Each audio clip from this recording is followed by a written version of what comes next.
It's time for Mornings at 8 with Jonathan Mark on AM 1480 WLEA. Oh, yes, and here we are. It is Tuesday morning.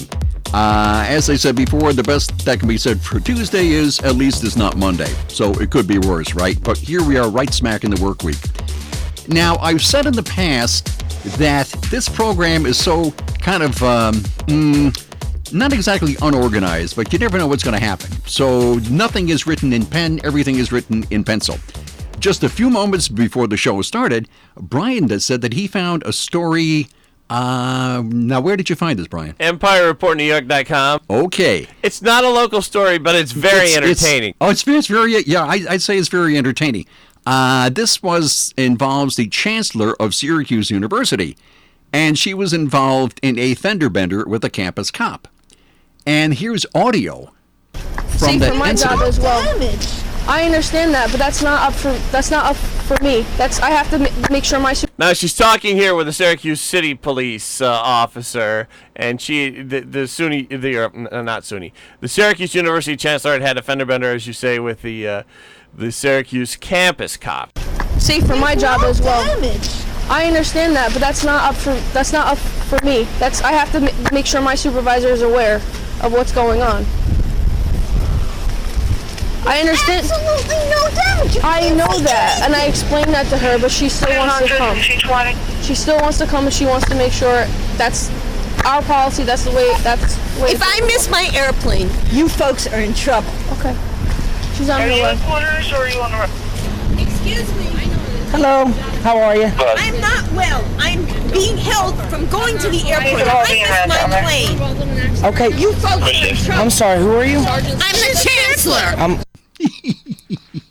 Oh, that's great. Academia. Boy, you gotta love it. Okay, so any follow-up on that? Like, was she arrested or anything? Yeah, she was charged, and she's very embarrassed after the video made it public. Moral of the story is everybody's recording these days, including law enforcement. Cautionary tale. There you go. Okay, it even applies to the Syracuse University chancellor. Wow. Now, I have been looking, trying to find evidence of global warming. Okay, and I think, there's got to be a story out there that really proves conclusively that there is unquestionably, global warming going on, and I finally found one. Huh? Who knew? This is from the Washington Post. Colorado's snowpack is 40 times normal after summer solstice dump. Okay? It says here, on summer's opening day, up to 20 inches of snow buried the high country of the Colorado Rockies, boosting the state's snowpack to extraordinary levels for this time of year. The solstice flakes marked a continuation of a snowy stretch that began in January and February and lingered through spring. Even before the solstice snow, the Denver Post wrote, the state's snowpack was, quote, in virtually every numerical sense, off the charts. At the time, the snowpack was 751% above normal. And due to the new snow on Friday into the weekend, the Natural Resources Conservation Service reported that the state's snowpack ballooned to 4,121% above normal as of Monday. This number is so high because ordinarily very little snow is left by late June, and cold temperatures late into the spring helped keep what fell earlier. So after the weekend blanket of white, the scenes in the high country west of Denver resembled midwinter. Enough snow fell to close roads, while many ski areas reported accumulation, including Breckenridge, Vail, Beaver Creek, Arapahoe Basin, and Steamboat Springs. At Steamboat, snow stakes showed up to 20 inches on Saturday. CNN wrote that the last time this area witnessed snow this late in the season was June 17th, 1928. It averages just 1/10 of an inch in June and normally sees its last day of snow around May 6th. So now I have this visual picture of Al Gore at a ski resort in Colorado right now. You're doing a little, like downhill skiing or something. Anyway, so that's how the global warming is going in Colorado. Okay, just thought I'd pass that on. Now, another story if you can keep track of this at all. Woodstock 50, okay, it's in the news again. First it was on, and then it was off. And then it was on, and then it was off. And now it's on maybe. Yes, sir. Woodstock 50 has formally applied for a new site although the scope of the proposed anniversary festival may be smaller than previously planned, quite a bit smaller. They've applied for a permit in Oneida County in the town of Vernon. Now, Vernon Downs, right, at Vernon Downs, it's coming up in August, allegedly, if it ever does. Now, Vernon Downs operates a racino, hotel, and horse racing track. And the original capacity for the event, assuming it ever happens, was going to be 150,000. They've downsized that slightly to 45,000. So from a 150,000 down to 45,000, if indeed it is held. So there you go, and maybe it's a go, and maybe it's not. And also, if you recall, Woodstock 99. Let's see here. Woodstock Downs sits south of the New York State Thruway, about 25 minutes west of Utica and 20 minutes south of Rome, where Lang's Woodstock 99 festival, which was marked by violence, was held 20 years ago. That's right, it was 20 years ago. During the performances of acts like Limp Bizkit, Korn, and Rage Against the Machine, all really top-notch groups, the mosh pit was a scary sight, Lang wrote in his memoir, The Road to Woodstock. The audience survey got pretty aggressive, and we were horrified to later find that incidents of women being molested had been reported. Can you imagine that? I just can't believe that, right?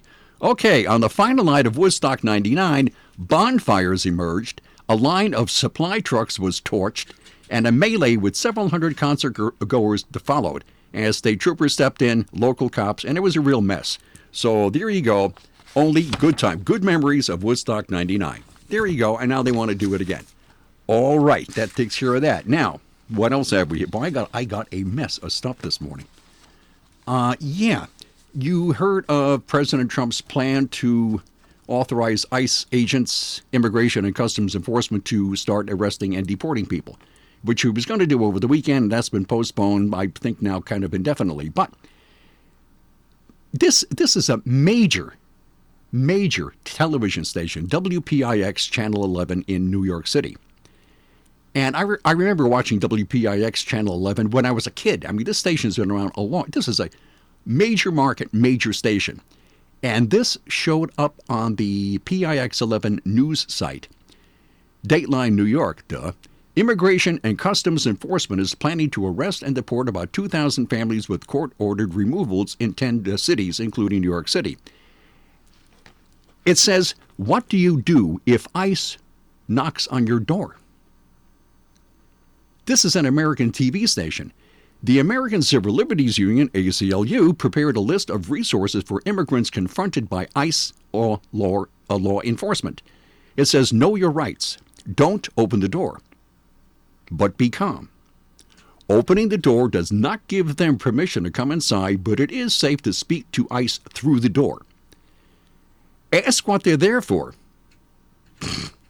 What could they possibly be? Trick or treat. Anyway, if they ask to enter, ask if they have a warrant signed by a judge. And this is in bold caps here, signed by a judge. If so, ask to see it through a window or slip it under the door.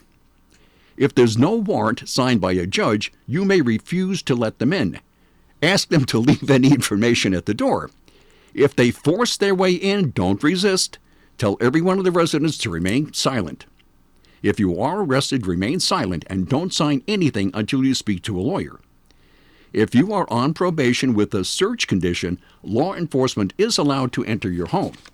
Uh-oh, that could be trouble. Let me see, what else? I guess, yeah, that was it. So, elected officials, including New York's Governor Andrew Cuomo and Mayor Bill de Blasio, opposed the raid plans and are advising everyone to know their rights and what to do if ICE knocks on your door. Now, this was published on the news site of a major TV station in New York City. So, how to deal with ICE agents when they come to your door, possibly to enforce federal law. That's really, really handy tips. I mean, those are really, that's something to put on your fridge, you know. So how to stop them from enforcing federal law. Okay, that was on WPIX in New York. And what else have we here from New York? Let me see. This is from the state controller's office. Hey, president of Gingerbread Learning Center and wife sentenced for stealing approximately $771,000 from special needs preschool. School's president and wife convicted of grand larceny in the second degree after they stole taxpayer money for personal indulgences. As I said, this is from the controller's office.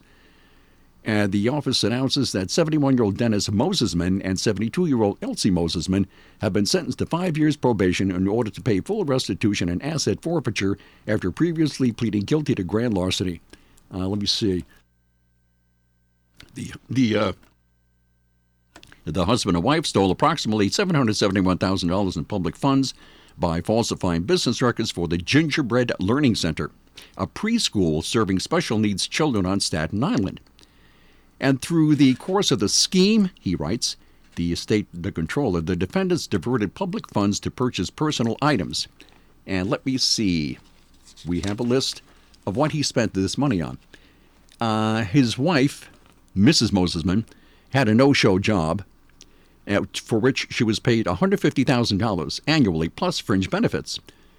And Mr. Mosesman, allegedly, well, not allegedly, they pleaded guilty and they've been sentenced. Anyway, let me see. He listed as program-related items to this preschool landscaping for his home as $19,000, car insurance for his vehicles, which consists of 2 Mercedes, a Porsche, and a Toyota Highlander for $57,000. Flowers sent to his wife and daughters for $3,500. Cell phone payments for his daughter and son-in-law at $7,000. Staples purchases for his daughter at $2,600. The purchase of a domain name for his daughter's website, $220. Personal purchases at Costco, $17,000, and gift cards at $7,000.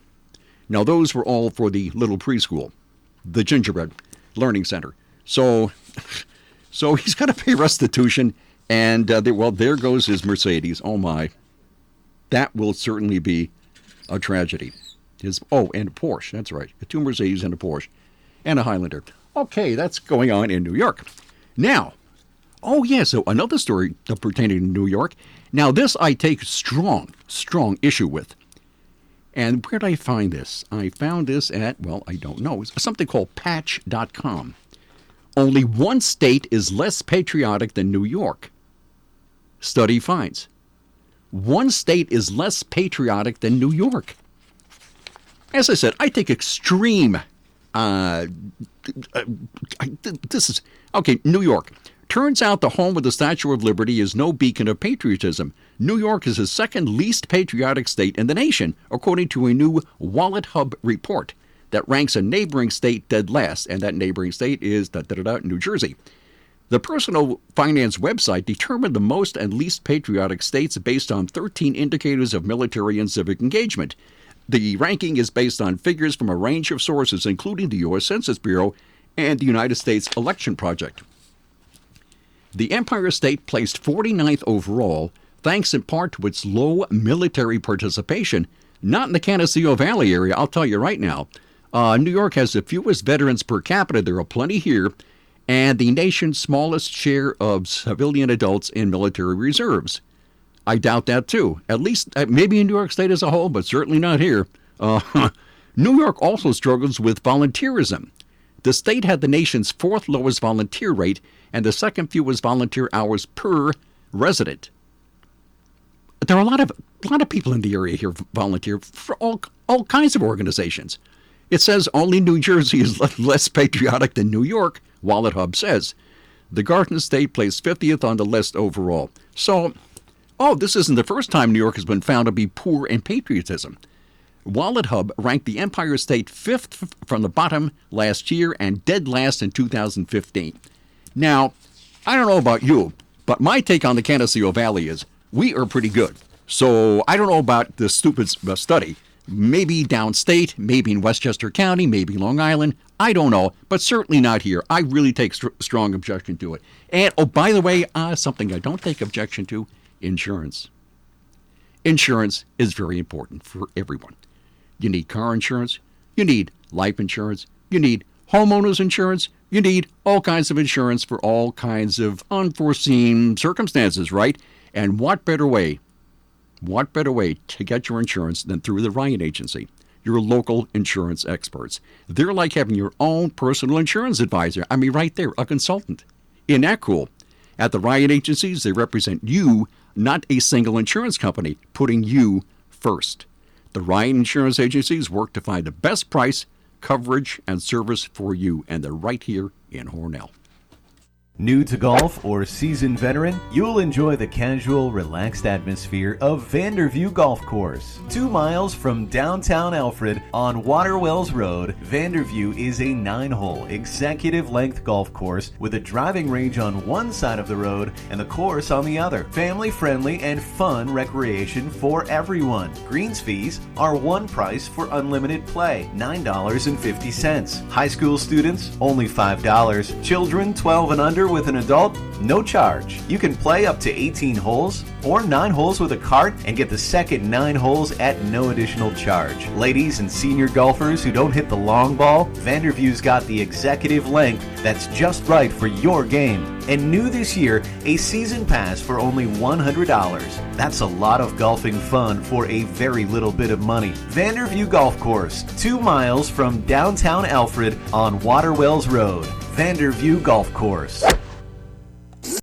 From the Fox Sports Studios in Los Angeles, here's Eddie Garcia. News from the NBA, where the postseason awards were handed out, and the MVP of the league this year is Giannis Antetokounmpo from Milwaukee. It's the first time he's won that honor. He beat out James Harden of Houston and Paul George of Oklahoma City. Rookie of the year is Luka Doncic of Dallas. The coach of the year, Mike Budenholzer of Milwaukee. The sixth man of the year, Lou Williams of the LA Clippers. Defensive player of the year is Rudy Gobert from Utah, and the most improved player, Pascal Siakam of Toronto. Soccer at the Women's World Cup, the USA gets by Spain 2-1. Megan Rapinoe scored both goals for the U.S. on penalty kicks. The U.S. will face France in the quarterfinals on Friday. Baseball games of note, Yankees beat the Blue Jays 10-8. New York hit 2 home runs in the win. They now have at least 1 home run in a record-tying 27 consecutive games. Diamondbacks end the Dodgers' 6-game win streak with an 8-5 win. Cubs over the Braves, 8-3. Chicago now a game up on Milwaukee for first in the NL Central. Phillies snapped their 7-game losing skid with a 13-7 win over the Mets. Walk-off wins for both the Red Sox and the Indians.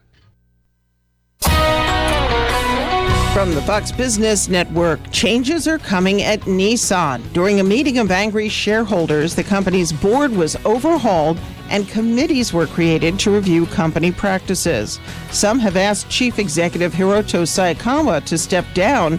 He says he'll work on a succession plan. Nissan's sales have been slumping, and its former chairman Carlos Ghosn has been charged with financial misconduct. FedEx is suing to stop the government from requiring it to enforce a crackdown on China's Huawei technologies. FedEx says it is not able to police millions of packages that it ships daily to make sure it is not shipping prohibited items. Stocks closed mixed on Monday. The Dow Jones Industrials added 8, but the Nasdaq was down 26, and the S&P dropped 5. With the Fox Business Report, I'm Ginny Cosola. Prescription products require an online physician consultation and are only available if the physician determines a prescription is appropriate. See website for full details. Hey guys, good news. The expensive little blue pill is now generic, which means you can get the prescription medication to treat ED at affordable prices. And now get your first month's supply for just $5 at 4hims.com/Chris. Hims connects you with real doctors online who can prescribe the medication, and a pharmacy sends it right to your door. So easy. To get your first order for just $5, you need to go to 4hims.com/Chris. That's 4hims.com/Chris. Today at Simmons Rockwell Ford, receive up to $2,500 in Ford trade assistance with your 99 or newer vehicle trade. Now purchase a new 2019 Ford Escape SE 4x4 equipped with heated power seat, 8-inch touchscreen display, and alloy wheels with Ford trade assistance buy for only $21,999. Shop the Simmons Rockwell Ford dealership near you. Simmons-Rockwell.com. And here we are, we're back. Well, graduation's coming up. That's right, a lot of graduation parties and stuff are coming up this weekend, as a matter of fact. Well, this is from the CBS News. The last and only student graduates from a remote island school. And no, this is not like some exotic place. This is Massachusetts. Cuttyhunk Island.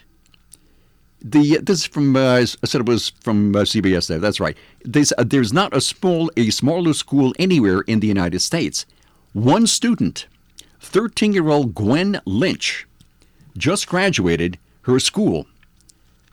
And what's the school? Well, it's a one-room schoolhouse, and the entire student body is Gwen Lynch. That's it. And her teacher, Mrs. Carvalho. Anyway, she has graduated. And she's the last person to ever attend that school. And I imagine it will become a tourist attraction or something. Oh, the population of Cuttyhunk Island is 12.